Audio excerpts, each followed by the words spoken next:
So hello po, another day, another vlog. Nandito ako ngayon sa probinsya. Ganito lang kasimple yung buhay sa probinsya, ganito lang yung aming labahan.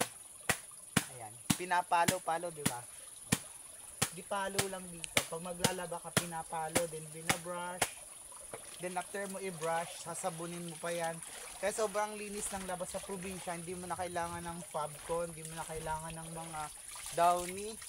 Hindi na kailangan yan. O, tingnan nyo, napaka-aesthetic nung ano namin, sabunan. O, boysin, baka naman.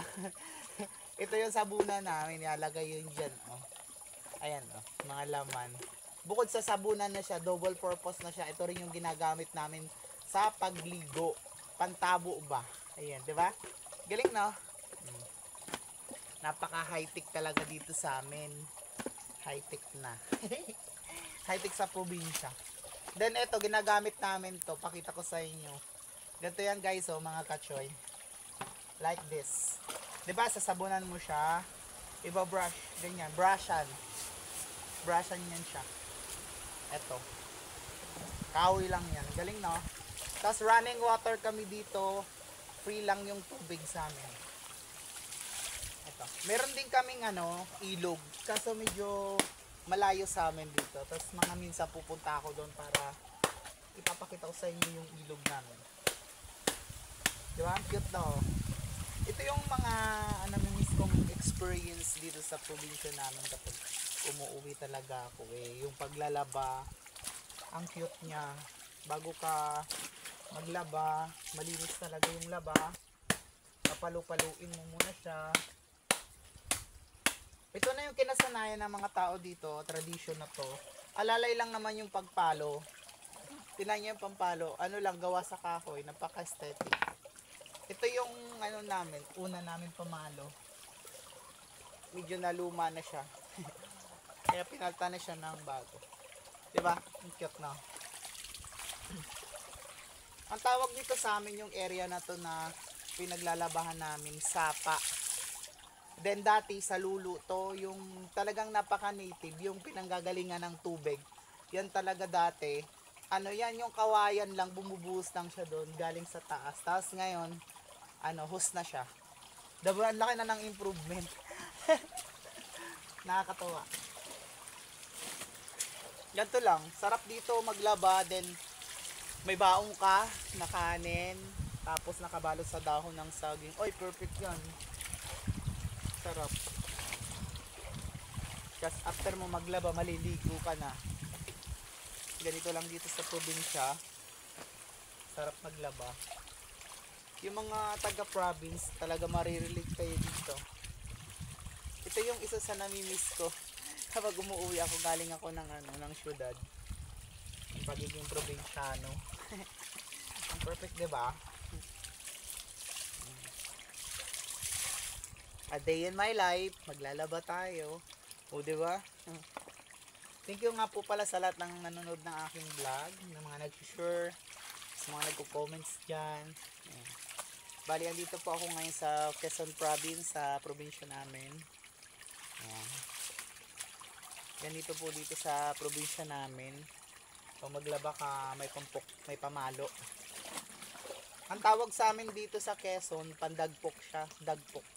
Pag sinabihan ng mama mo, dagpukin mo na yung mga yung mga labahin, dagpukin mo na yan. Ang dagpok ito.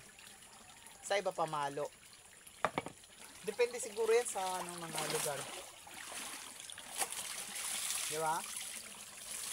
Ang lamig pati ng tubig dito kahit ang haling tapat, sobrang lamig. Parang may yelo, may ice. Ang ganda.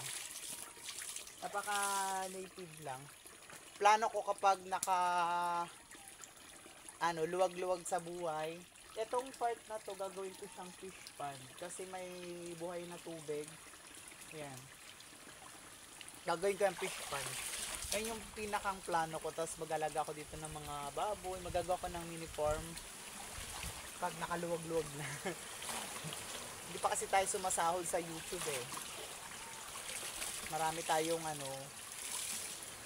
pag dumami na yung mga followers natin, sana matulungan niyo po ako na na lumawak pa yung ating YouTube channel, dumami yung followers para po makasahod ako din magpo-focus po talaga ako dito. Gusto ko po magkaroon ng sariling small mini farm lang. May mga alaga ako mga iba't ibang klase ng hayop. Ganyan. Gusto ko po yun.